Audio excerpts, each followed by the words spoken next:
하나님 말씀은 하박국서 3장 3절부터 7절 말씀까지입니다.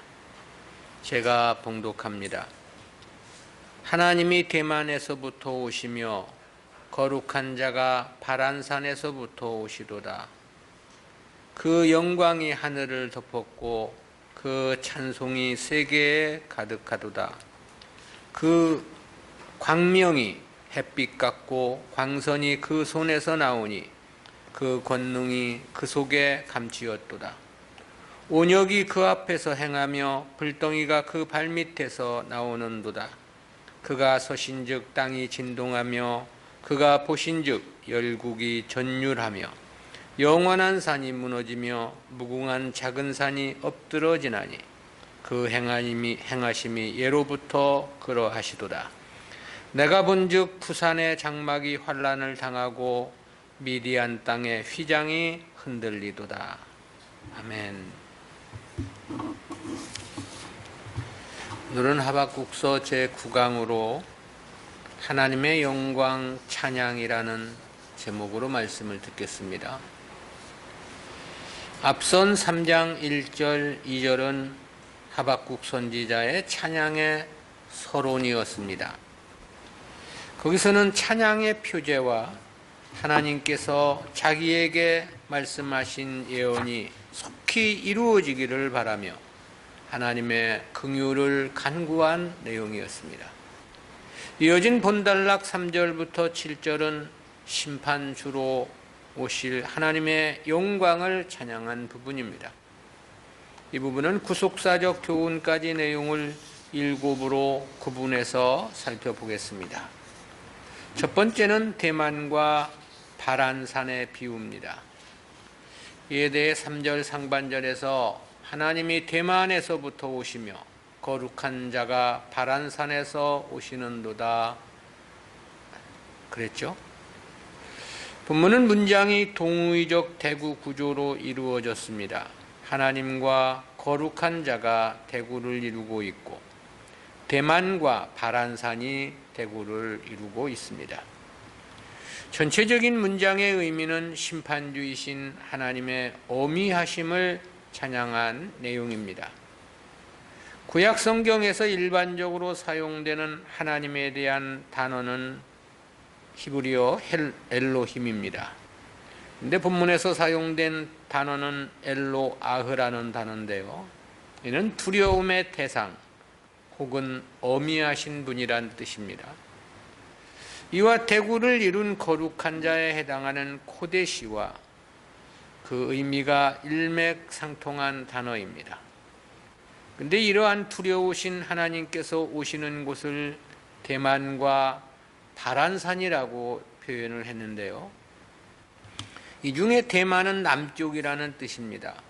본문에서는 예루살렘 남쪽에 위치한 신의 산을 염두에 둔 표현으로 추정하는 것이 학자들의 일반적인 견해입니다. 신의 산은 출애굽한 이스라엘과 언약을 맺었던 곳으로서 하나님께서 임재하셨던 거룩한 장소였죠. 그렇다는 측면에서 보면 하나님의 심판은 이미 주셨던 말씀, 즉 언약에 따라 이루어질 것이라는 사실을 암시합니다. 그것은 바란산도 마찬가지인데요. 바란산은 신의 산과 가데스바네아 중간 지대인 바란 광야에 있는 산을 가리킵니다. 신명기 33장 2절에 보면 바란산에 대해서 이렇게 표현이 된 바 있는데요. 여호와께서 신의 산에서 오시고 세일산에서 일어나시고 바란산에서 비치시고 1만 성도 가운데서 강림하셨고 그 오른손에는 불같은 율법이 있도다. 바란산에 강림하신 하나님의 오른손에 불같은 율법이 있다고 말씀을 했습니다. 그렇다는 측면에서 보면 이 바란산 역시 대만과 함께 하나님의 강림과 율법대로의 심판을 가리킨 상징적인 표현으로 이해할 수 있습니다. 즉 본문은 출애굽과 함께 모세 율법을 주신 역사를 인용해서 하나님의 임재와 선민 관계의 언약 관계를 말씀한 내용으로 보이죠. 아울러 이는 과거 이스라엘을 광야에서 훈련하신 것과 같이 바벨론을 통한 심판도 동일한 목적으로 이루어질 것이라는 의미가 유추됩니다. 당시 출애굽 1세들은 모두 다 광야에서 죽고 광야에서 출생한 출애굽 2세들이 가나안 땅에 들어갔습니다. 근데 바벨론 포로도 보면 포로 1세대들은 거의 다 바벨론에서 죽고 포로 2세와 3세들이 귀환의 주역이 되었죠. 그렇다는 측면에서 보면 바벨론을 통한 유다의 심판은 제2의 출애굽 사건이라고 해도 과언이 아니다, 그런 생각을 갖게 합니다. 한편 셀라는 이 음악 용어로서 포르테라와 같이 보다 강하게라는 그런 뜻입니다. 이 부분을 좀 더 톤을 높여 강하게 찬양하라는 그런 뜻인 거죠. 그렇다는 것은 역시 하나님의 언약을 강조하며 보다 높이 찬양해야 함을 강조한 것이라고도 말할 수 있겠습니다. 두 번째는 전 온 우주에 충만한 하나님의 영광 찬양입니다. 이에 대해서는 3절 하반절에서 그 영광이 하늘을 덮었고 그 찬송이 세계에 가득하도다 그랬습니다. 이는 하나님의 강림하심의 영광스러움을 나타낸 표현이죠. 이중 영광으로 번역된 히브리어 호도는 피조 세계에 반영된 하나님의 영광과 능력을 나타낼 때 사용하는 단어입니다. 그리고 찬송으로 번역된 우테힐라토라는 단어는 하나님을 높이거나 찬양하는 노래를 지칭하는 전문 용어입니다. 따라서 이는 1장과 2장에서 나타난 선민의 강포와 바벨론의 잔혹함 등 인간들의 불의와는 완전히 대조되는 묘사라고 말할 수 있겠습니다. 즉 인간들은 심히 어리석고 부패하여 언제나 죄악에 찌든 삶을 살아가는 것이 사실이죠.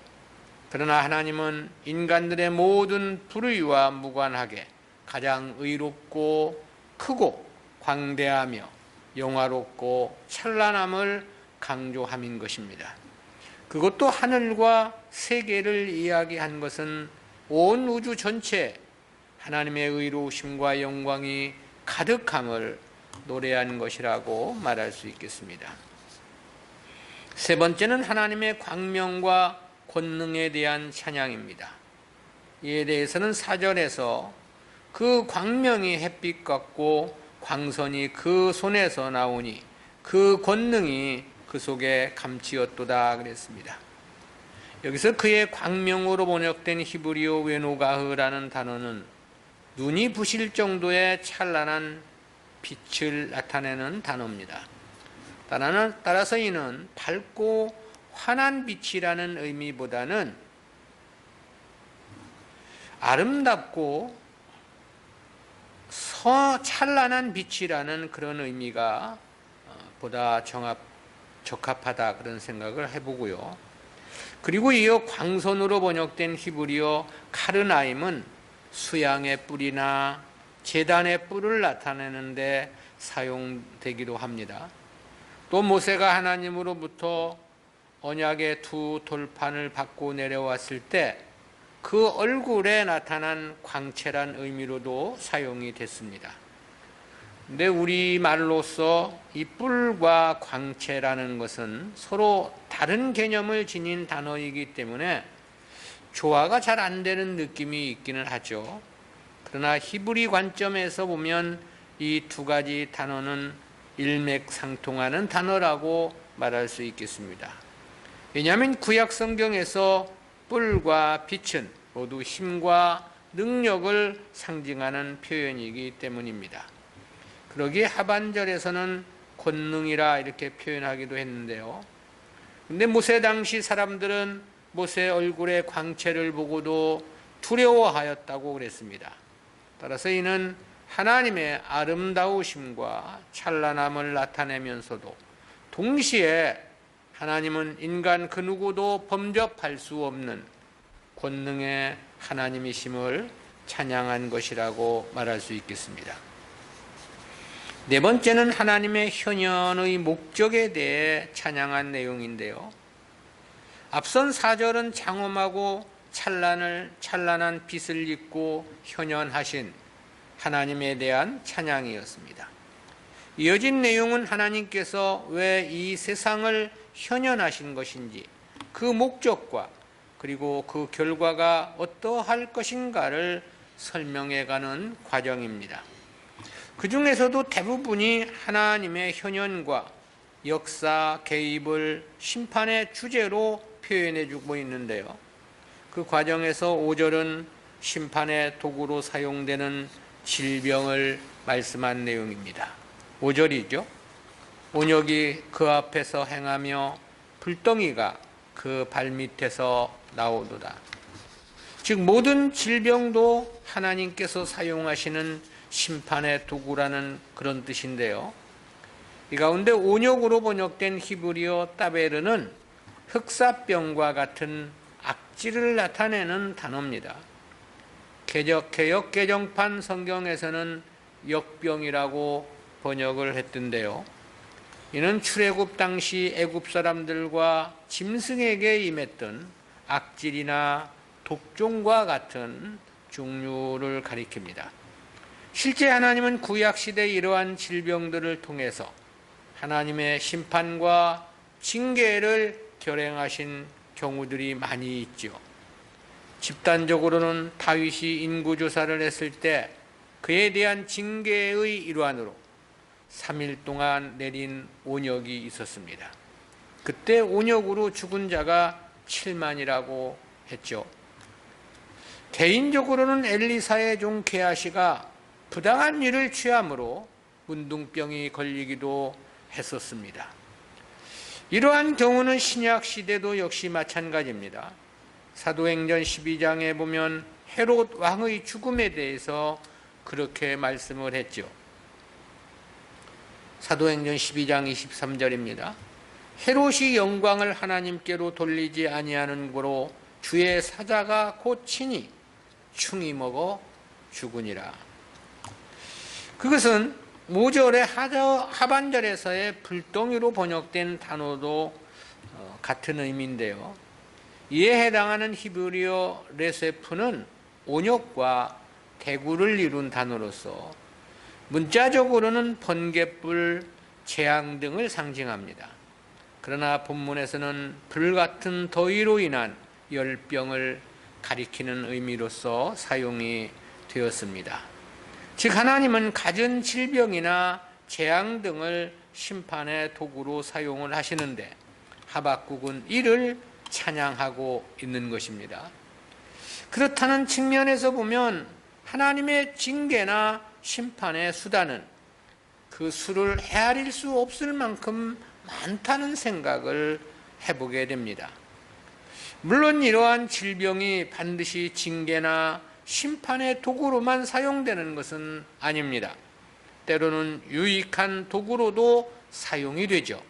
그것은 바울의 몸에 주어진 사단의 가시가 그럴 수 있고 디모데가 앓았던 위장병도 역시 마찬가지라고 말할 수 있겠는데요.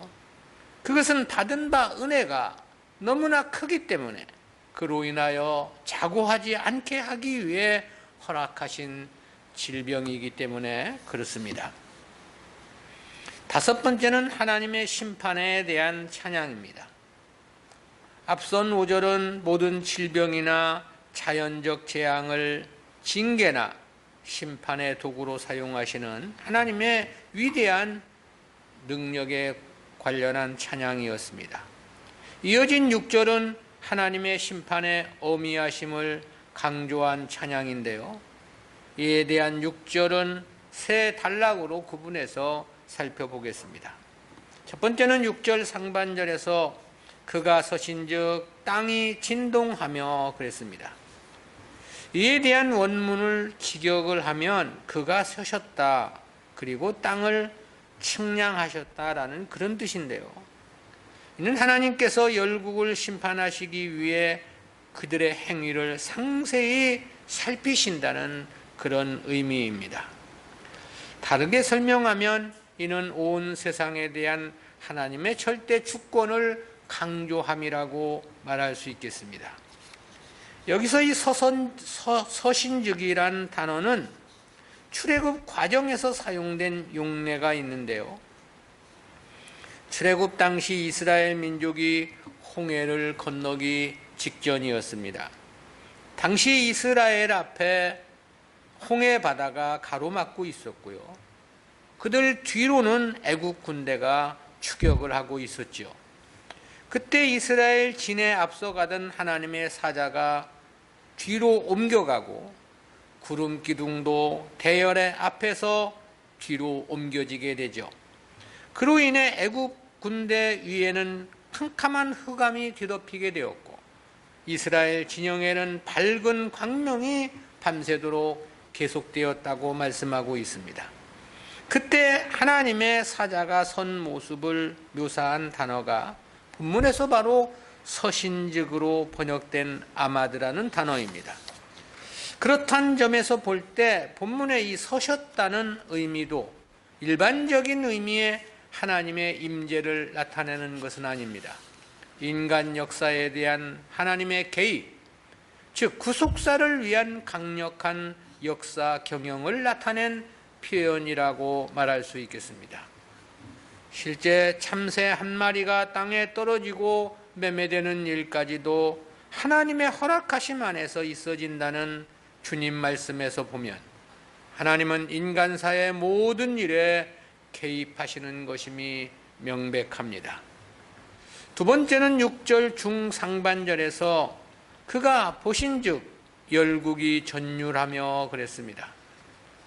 앞선 내용은 하나님의 인간 역사에 대한 강력한 개입하심을 찬양한 의미라고 그랬죠. 그에 이어진 본문은 하나님의 역사에 대응되는 인간들의 능력을 나타낸 말씀입니다. 여기서 이 전율하며로 번역된 히브리어 와이아테르라는 단어는 놀라서 펄쩍 뛰다 그런 뜻입니다. 힘이 큰 두려움에 놀랄 것이라는 뜻인데요. 결과적으로 인간은 하나님 앞에 무력한 존재라는 사실을 나타내고 있는 것입니다. 그 누구도 하나님의 역사를 거스르거나 반항할 수 없음을 강조하고 있는 것입니다. 주님은 이에 대해 자기 머리카락 하나 희게 하거나 검게 할 수 없다고 그렇게 비유하신 말씀도 있고요. 세 번째는 6절 중하반절에서 영원한 산이 무너지며 무궁한 작은 산이 엎드러지나니 그랬죠. 본절 상반절은 전능하신 하나님께서 인간 역사에 개입하심과 그에 대한 인간들의 무력함을 강조한 말씀이었습니다. 본문도 마찬가지입니다. 하나님의 역사 앞에 인간의 무력함을 나타내고자 여기서는 영원한 산과 무궁한 작은 산이 동원이 되었는데요. 이 중 후자인 작은 산으로 번역된 히브리어 기브오트는 작은 산이라는 그런 말로 우리가 이 개역 성경은 번역을 했는데요. 이는 일반적으로는 산보다는 낮고 평지보다는 조금 높은 언덕이란 의미로 사용되는 단어로 그렇게 알려져 있습니다. 때문에 본문에서는 언덕으로 번역하는 것이 더 낫다는 게 일반적인 주석가들의 견해인데요.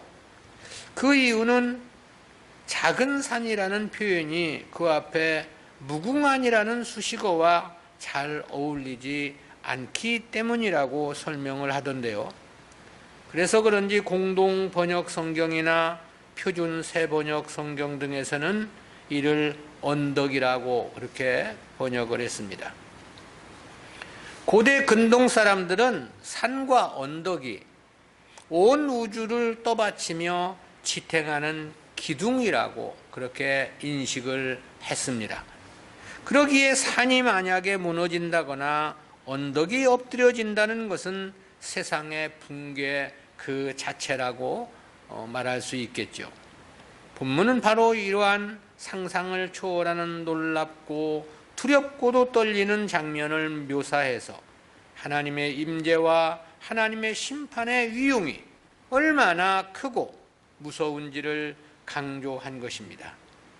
한편 여기서 사용된 영원한 산과 무궁한 작은 산은 일면 영원히 계속될 것처럼 보이는 세상 나라와 위정자들의 권력을 상징한 표현이기도 합니다. 사람들은 세상 나라가 그리고 그 권세가 마치 영원할 것처럼 생각하기도 하죠. 그러나 그것은 지극히 인간적인 생각일 뿐입니다.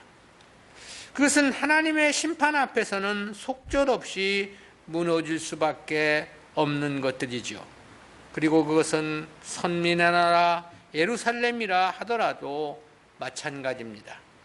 본문은 바로 이러한 하나님의 역사 경영을 힘주어 강조한 표현이라고 말할 수 있겠습니다.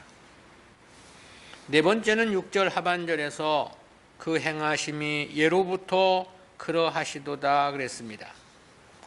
본 문장의 의미는 과거부터 행해오신 하나님의 모든 일들과 그 과정을 언급한 내용이죠.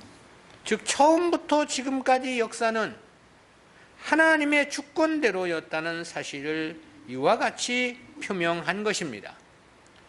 실제 세상의 모든 역사는 창조 때부터 하나님에 의해 주관되어 왔습니다. 인간들이 이룬 역사가 아니었다라는 거죠. 아수르의 강성함도 이스라엘을 징계하시려는 목적으로 하나님께서 강성케 하신 것이었고요. 바벨론을 제국으로 일으킨 고레스도 그가 태어나기 이전부터 이사야 선지자의 예언이 있었습니다. 바사제국, 헬라제국, 로마제국도 그것들이 일어나기 수백 년 전부터 다니엘의 예언이 있었습니다. 그러기에 시편에서는 그렇게 말씀하신 바도 있는데요. 시편 103편 19절 말씀입니다. 여호와께서 그 보좌를 하늘에 세우시고 그 정권으로 만유를 통치하시는도다. 즉 역사는 하나님의 주권에 의해 경영되어 가는 것이다 라는 사실이죠. 본문은 바로 이처럼 세상을 주관하시는 하나님의 위대하심과 초월적인 역사를 강조하며 찬양을 한 겁니다.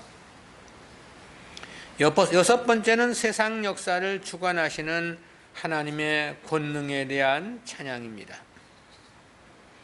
앞선 6절은 하나님의 위엄과 권위 그리고 역사의 개입과 역사를 주관하신 하나님을 찬양한 내용이었습니다. 이어진 본문 7절은 하나님께서 세상 나라에 개입하신 역사적 사실을 하나의 신뢰를 들어 표명해 주고 있는 내용인데요.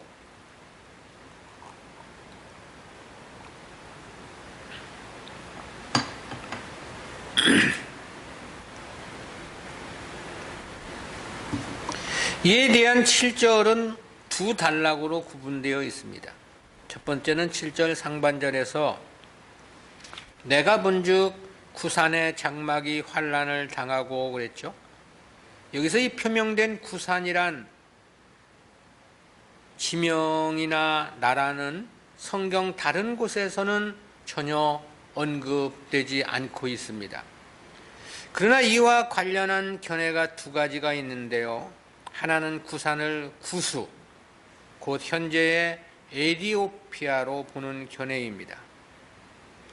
구약 성경을 헬라어로 번역한 70인역이 이렇게 번역을 했습니다. 다른 한 가지는 사사기 3장 8절과 10절에 제시된 구산 니사다임과 동일한 지명으로 보는 견해입니다. 이는 칼빈이 주장한 견해인데요. 구산 리사다임은 본절에서 나오는 미디안과 함께 사사시대 이스라엘을 가장 극심하게 괴롭혔던 대표적인 나라들이었습니다. 과거 구산 리사다임과 미디안 두 나라는 각각 이스라엘을 침략하여 한동안 괴롭혔던 나라들인데요. 구산 리사다임은 8년을 이스라엘을 식민지 국가로 다스렸고, 미디안은 7년 동안 이스라엘을 괴롭혔습니다. 그러나 두 나라 모두 하나님께서 세우신 사사들에 의해 크게 패하여 그 세력을 잃게 되었죠. 구산 리사다임은 사사 운니엘에 의해 패했고, 미디안은 기드온 300용사에 의해 패하였습니다. 구산이 어떤 나라를 가리키든 중요한 것은 이 두 나라가 시내산 주변에 있는 나라 지명이라는 사실입니다. 그렇다면 본문은 앞에 3절과 4절과의 연관성에서 이해할 수 있겠는데요. 3절, 4절에서는 출애굽 당시 시내산에서의 하나님의 영광과 권능에 대한 찬양이었죠. 근데 본문에서는 그 주변 나라들을 인용하고 있는 건데요. 즉 하나님 역사의 개입과 주권적 섭리를 이들 나라들을 통해서 설명해 주고 있다라는 사실입니다. 두 번째는 7절 하반절에서 미디안 땅의 휘장이 흔들리도다 그랬습니다. 미디안은 본래 아브라함의 후처였던 그두라의 소생이 이룬 민족입니다.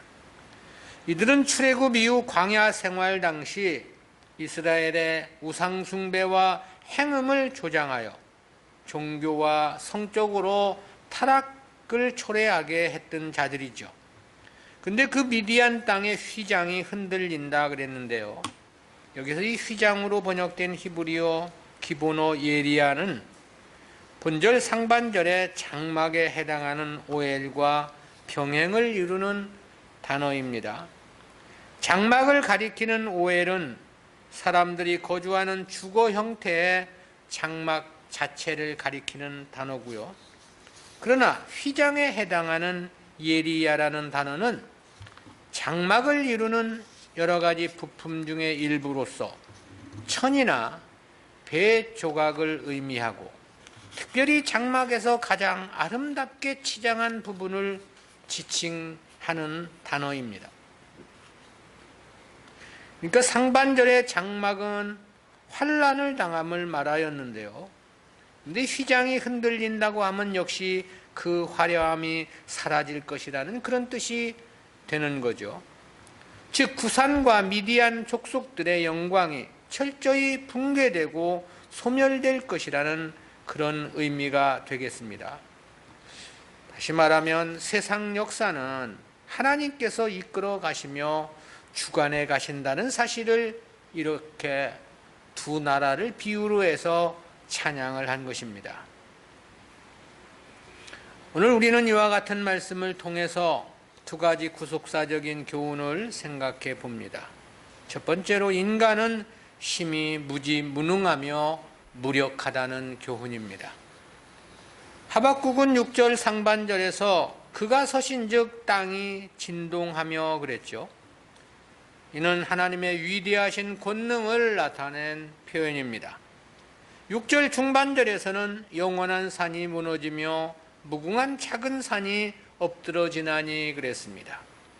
본래 고대 근동 사람들은 산과 언덕이 이 지구를 떠받치고 지탱하는 기둥으로 인식했다고 그랬죠. 그러기에 당시 사람들은 산이 무너지거나 언덕이 엎드려진다면 세상이 붕괴되는 것으로 인식할 수밖에 없는 사안이었습니다. 그만큼 하나님의 위용과 권능의 위대하심을 표명함이라고 말할 수 있겠습니다. 그런데 6절 중상반절에서는 그가 보신즉 열국이 전율하며 그랬습니다. 이는 위대하신 하나님의 권능 앞에 인간의 무력함을 나타냄이라고 그랬죠. 그 어느 누구도 하나님의 역사를 거스르거나 반항할 수 없음을 강조한 것입니다. 얼마나 인간들이 무력한지 주님은 그렇게 말씀을 하셨잖아요. 마태복음 5장 36절입니다. 내 머리로도 말라 이는 내가 한터럭도 희고 검게 할 수 없습니다. 자기 머리카락 하나도 희게 하거나 검게 할 수 없는 것이 인간이라는 거죠. 또 그렇게 말씀하기도 하셨지 않습니까? 마태복음 6장 27절입니다. 너희 중에 누가 염려함으로 그 키를 한 자나 더할 수 있느냐? 자기 키 하나도 어찌하지 못하는 게 인간이라는 그런 말씀인 거죠. 실제가 그렇습니다. 하나님 앞에 인간은 그야말로 티끌이며 먼지와도 같은 존재에 불과하죠. 5절에서는 온역이 그 앞에서 행하며 불덩이가 그 발 밑에서 나오는 도다 그랬습니다. 이는 모든 질병이 하나님의 심판의 도구임을 나타낸 표현이라고 그랬죠. 성도가 하나님의 뜻을 벗어나서는 안 되는 이유입니다. 모든 질병이 하나님의 심판의 도구라면 하나님이 인간을 징계하시는 방법은 수만 가지가 될 것이기 때문에 그렇습니다. 성도는 오직 주님만을 의존하며 살아야 합니다. 오직 주님의 뜻에만 마음을 집중해야 합니다. 주님 섬김에 최선을 다해야 하는 거죠. 어떤 역사는 하나님의 주권에 의해 경영되어 가는 것이기 때문에 그렇습니다. 아울러 우리 인간은 하나님의 심판에 전율할 수밖에 없는 심히 무력한 존재에 불과하기 때문에 그렇습니다. 백날 큰 소리 쳐봐야, 그리고 자존심 내세워 보아야 아무것도 아닌 것입니다. 하나님 앞에 바른 마음으로 바르게 섬기기 위해 최선을 다해야 하는 거죠. 두 번째는 하나님의 역사는 모든 것이 찬양의 대상이라는 교훈입니다. 그것은 본달랑에서 언급한 하나님의 영광과 심판에 대한 내용들이 모두 하박국 선지자가 부른 찬양의 가사라는 측면에서 생각해 보는 교훈입니다. 하박국 선지자는 본장 1절에서 시기 온 옷에 맞춘 바 하박국의 기도라고 그랬습니다. 그리고 본장 마지막 절인 19절 하반절에서는 이 노래는 영장을 위하여 내 수금에 맞춘 것이니라 그랬습니다. 여기서 이 영장이라는 노래를 지휘하는 사람이라는 그런 뜻입니다. 그렇다는 측면에서 보면 하박국 3장은 전체가 하박국이 부른 찬양의 가사인 것입니다. 즉 하나님께 영광을 돌리는 노래였던 거죠. 그런데 하박국은 5절에서 온역이 그 앞에서 행하며 불덩이가 그 발밑에서 나오도다 그랬지 않습니까? 이는 하나님께서 행하시는 심판의 도구 가운데 갖은 질병이나 재앙 등을 나타낸 표현이라 그랬습니다. 그리고 6절에서는 그렇게 말씀했습니다. 그가 서신즉 땅이 진동하며 그가 보신즉 열국이 전율하며 영원한 산이 무너지며 무궁한 작은 산이 엎드러지나니 그 행하심이 예로부터 그러하시더라. 이 역시 하나님의 인간 세상 역사에 대한 개입과 심판의 어미하심을 나타낸 표현이라고 그랬습니다. 그런데 이는 이방인들에게만 국한되는 것은 아니고요, 하나님 백성들에게도 동일하게 적용되는 역사입니다. 그것은 본서의 핵심이 되는 주제 가운데 하나가 유다의 멸망을 나타내고 있기 때문에 그렇습니다. 그런데도 불구하고 하박국은 그와 같은 하나님의 역사를 노래하며 찬양하고 있는 거죠. 3절에서는 세상 만국에 충만한 하나님의 영광을 찬양했습니다. 4절에서는 하나님의 광명과 권능을 찬양했고요, 5절에서는 하나님의 심판의 도구로서 질병의 재앙을 찬양한 거고요, 6절은 하나님의 심판의 어미하심을 찬양한 내용이고요. 7절에서는 세상의 모든 역사를 주관하시는 하나님의 권능을 찬양함이라고 그랬죠. 이러한 하박국의 찬양 내용에서 보면 하나님의 일하심, 하나님의 역사는 모든 것이 다 찬양의 대상이고 찬양의 주제라는 진리를 깨닫게 되는 거죠. 사실 그럴 수밖에 없고 또 그래야만이 된다는 생각을 갖습니다. 왜냐하면 그것이 무엇이든 하나님의 주권적인 역사는 모두 자기 백성들을 위한 일하심이기 때문에 그렇습니다. 하나에서 열, 열에서 백, 백에서 천, 천에서 만까지 모든 역사가 다 택하신 하나님 백성들의 무궁한 영광을 위한 섭리이기 때문이다라는 것입니다. 그러므로 비록 그것이 하나님의 징계이고 심판이라 할지라도 그것은 찬양의 대상인 것입니다. 성전이 불에 타 무너지고 나라가 망하며 포로로 잡혀감도 사실 영광을 돌려야 할 찬양의 가사이며 주제라는 것이 이 하박국의 찬양에서 우리에게 나타내주고 있는 중요한 진리입니다. 왜냐하면 그 역사도 하나님께 순종하지 않는 자들에게는 회개의 기회가 되기 때문이고 의로운 자들에게는 더 큰 상급을 받는 결정적인 기회가 될 것이기 때문에 그렇습니다. 이런 원리에 대해서 바울이 그렇게 말한 바가 있죠. 로마서 8장 28절입니다. 우리가 알거니와 하나님을 사랑하는 자 곧 그 뜻대로 부르심을 입은 자들에게는 모든 것이 합력하여 선을 이루느니라. 유익하게 해준다는 거죠. 천가지 만가지 억만가지 모든 것이 다 성도들에게는 유익한 일뿐이라는 그런 말씀입니다. 그러기에 바울은 그렇게 권면을 하기도 했죠. 데살로니가 전서 5장 18절입니다. 범사에 감사하라. 이는 그리스도 예수 안에서 너희를 향하신 하나님의 뜻이니라.